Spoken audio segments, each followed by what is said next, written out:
Besti, apa kabar? Dimanapun kalian berada, semoga tetap sehat selalu ya. Kembali lagi di video tutorial animasi.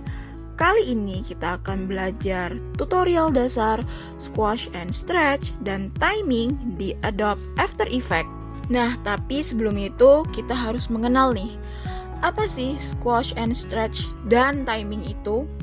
Squash and stretch adalah salah satu prinsip dasar animasi yang digunakan untuk memberikan ilusi berat dan fleksibilitas pada objek.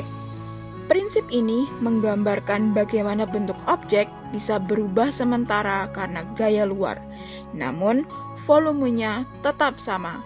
Misalnya, saat bola jatuh ke tanah, bentuknya squash atau melebar ke samping dan menekan ke bawah. Saat bola memantul ke atas, bentuknya stretch atau memanjang vertikal, menciptakan kesan kecepatan dan kelenturan.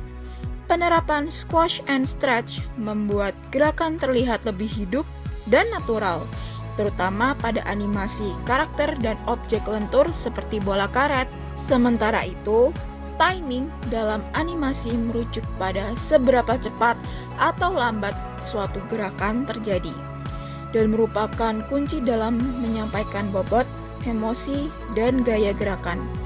Timing ditentukan oleh jumlah frame yang digunakan antara dua pose. Semakin banyak frame, gerakan tampak lebih lambat dan halus. Semakin sedikit frame, gerakan tampak cepat dan dinamis. Misalnya, bola berat akan jatuh lebih lambat dan membutuhkan waktu lebih lama untuk memantul dibandingkan bola ringan. Dengan mengatur timing yang tepat, animator dapat memberikan kesan fisik yang meyakinkan serta memperkuat ekspresi naratif dalam animasi. Nah, udah tahu kan apa itu squash and stretch dan timing? Sekarang kita masuk ke tutorialnya. Pertama-tama pastinya buka Adobe After Effects kalian. Setelah itu, klik Composition dan New Composition. Nah, di sini bisa dinamain compositionnya terserah, aku namain bola memantul.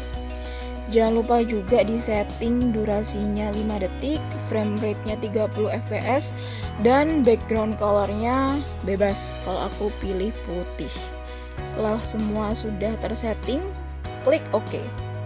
Selanjutnya, aku mau membuat bola. Jadi pertama-tama di bagian atas itu tekan yang bulatan ini. Ini aku udah nyetingnya dia udah ellipse tool. Kalau misalnya di kalian belum, misalnya masih bentuknya lain, bisa diganti dengan cara shift Q ya sampai dia ganti ke ellipse tool. Setelah itu tekan ellipse-nya ini dan buat lingkaran di bagian putih-putih ini. Nah, jangan lupa buat lingkarannya itu sambil tekan shift ya guys, biar bentuknya itu simetris. Kalian di sini juga bisa atur warna sesuai yang kalian mau. Di sini aku pakai warna pink guys.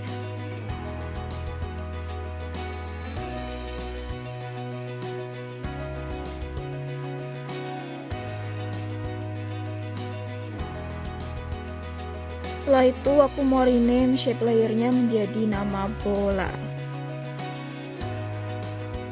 Oke, langkah selanjutnya yaitu kita akan menambahkan posisi awal dan akhir untuk timing. Pertama-tama kita tekan P untuk membuka position. Setelah itu kita tekan stopwatch yang ada di sini. Oh iya, jangan lupa juga pastikan frame-nya masih di detik ke-0 ya guys. Nah, kita tekan stopwatch ini untuk mengaktifkan atau menambahkan keyframe. Setelah itu bisa diatur posisinya. Ini aku isi yang 960 tetap. Untuk yang satunya itu aku isi 200 supaya dia berada di atas. Setelah itu ganti frame-nya ke frame 15. Tambah keyframe posisi bola. Di posisi kanannya itu 960, kirinya 960, kanannya di 800. Setelah itu lanjut ke frame yang ke-30 atau yang ke-1. detik ini ya, itu aku ganti seperti posisi awal, yaitu 960,200 ya guys. Oke, kita lanjut ke langkah selanjutnya, yaitu untuk menambahkan squash and stretch ya guys. Pertama-tama kita tekan S untuk membuka scale. Jangan lupa nonaktifkan icon uniform scale agar bisa ubah skala X dan Y-nya terpisah. Setelah itu atur frame-nya balik ke 0, lalu tekan icon stopwatch yang ini untuk menambahkan keyframe yang scale ini. Nah, di frame ke-0 ini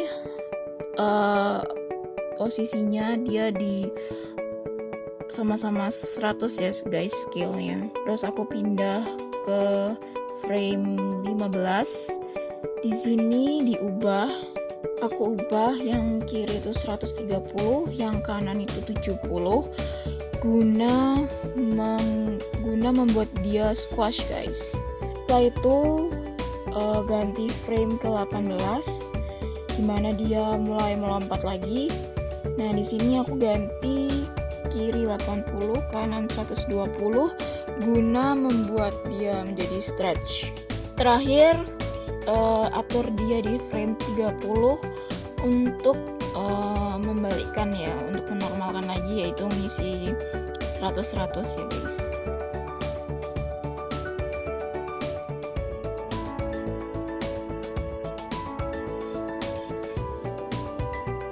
Nah, sejauh ini seperti inilah hasilnya guys.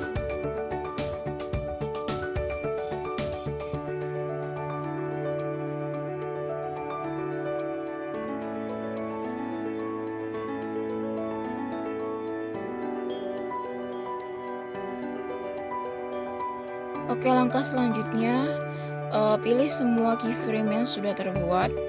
Setelah itu tekan yang bagian atas animation ini. Terus pilih yang keyframe assistant dan pilih yang easy ease ya guys.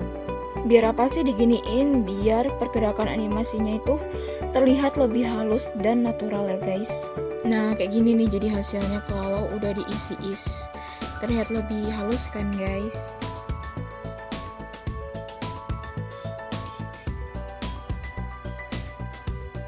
Oke, kita lanjut buka Grab Editor yang bagian di sini, icon grafik kecil ini. Terus tekan ini. Nah, muncul kan ada grafik kayak gini. Kita bisa sesuaikan kurvanya supaya mau mendapatkan timing yang pas. Jadi misal kalau kalian mau gerakannya jatuh cepat, maka kurvanya harus dibikin yang menukik tajam. Sementara yang gerakannya lambat, naik lambat, ya bikinnya jangan yang menukik gitu guys, bikinnya yang lebih lebih merendah, bukan merendah ya, lebih nggak menukik gitu guys untuk gerakan lambatnya. Di sini bisa disesuaikan kebutuhan kalian ya guys.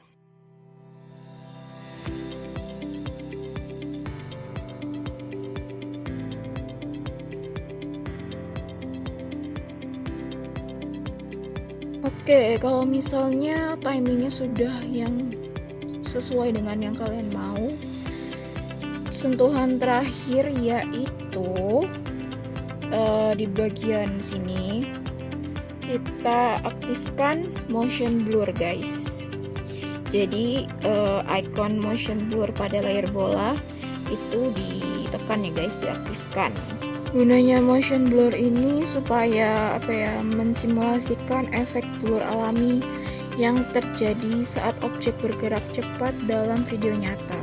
Jadi biar terasa lebih realistis dan dinamis aja sih gerakannya itu.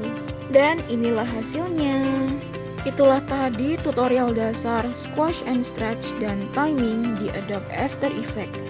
Kalian bisa mulai nyoba di Adobe After Effects kalian. Bisa kalian gunakan untuk kebutuhan kalian ya guys. So, selamat mencoba dan terima kasih sudah menonton. Jangan lupa like, comment, and subscribe. Mohon maaf bila ada kesalahan kata dan I'll see you in the next tutorial. Bye.